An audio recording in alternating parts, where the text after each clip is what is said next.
Hi, my name is Zoe Parker. I'm a dancer with Charlotte Ballet's second company in Charlotte, North Carolina, and I'm also a certified teacher of progressing ballet technique. I certified completely online at the beginning of this pandemic, and throughout the whole pandemic, I have been teaching through my online business and connecting with people all over the world. Today I'm going to be showing you some of my favorite exercises of PBT that I like to include in my classes. And then I'm also going to be including some that are just my personal favorites because I also do PBT in my routine. So I hope you enjoy.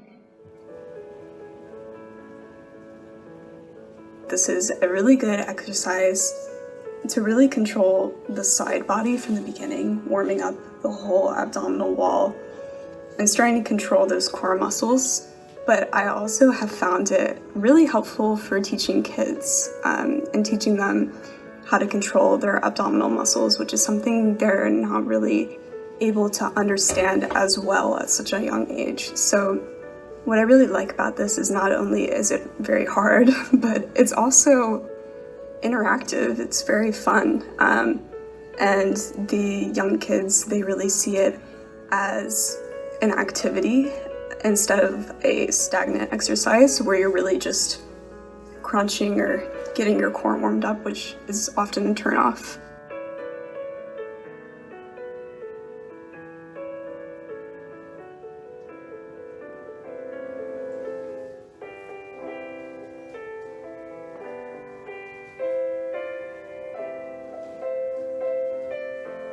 The reason why I love doing single leg work in PBT is because you really start to get that sensation of the underneath of the glute, like the back of the leg, supporting the standing side, and the working side is nice and straight and engaged throughout, but really it also has to do a lot with the standing leg.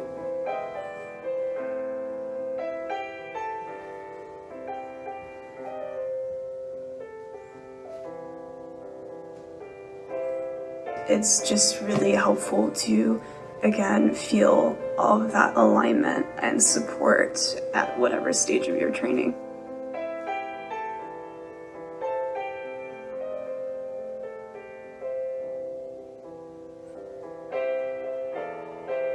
The next combination that I really enjoy and that I teach every day is the preparation warm-up.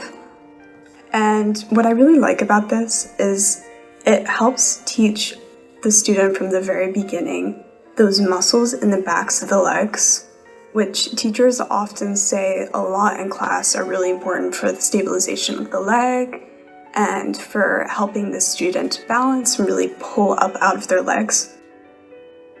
I've found in my experience, whenever I give this to people, they really have something click in their mind.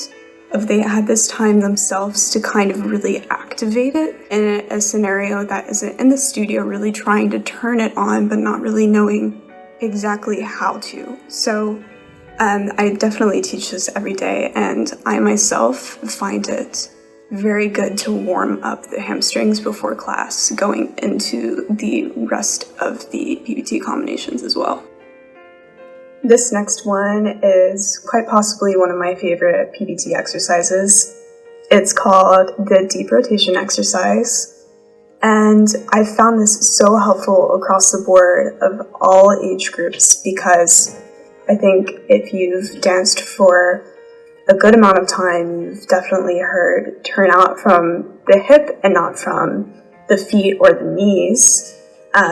But sometimes it's really hard to understand how, unless you're explaining the muscular engagement behind that, which is, of course, feeling the deep rotators. So, in my experience, the first time that I tried this exercise, I felt that very intense engagement of that muscle, and it was just a really good reminder of when you know it's right and when you know it's wrong. And I transferred that into my classes.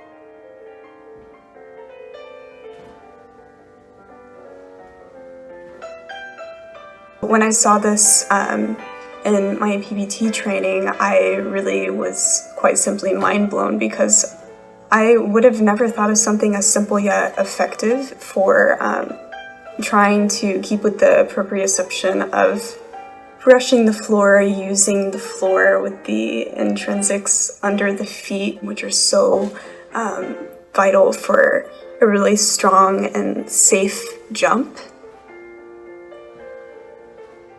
I saw this as a personal challenge at first because honestly, I am not the one to have the strongest upper body, so I didn't know if I could do it at first. And then because I've been continuing core training, core strengthening throughout these months being a certified teacher and then also including it in my routine, I could get up to the full Pike.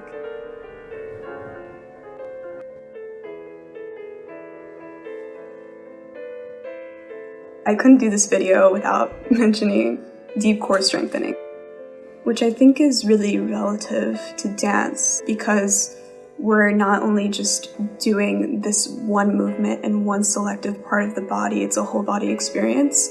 So you're trying to hold the ball with your legs, carrying the ball throughout the movement, but you're also trying to maintain an even breath throughout the whole exercise, and while doing that, compressing the core into the spine and really using that engagement to assist everything as a whole.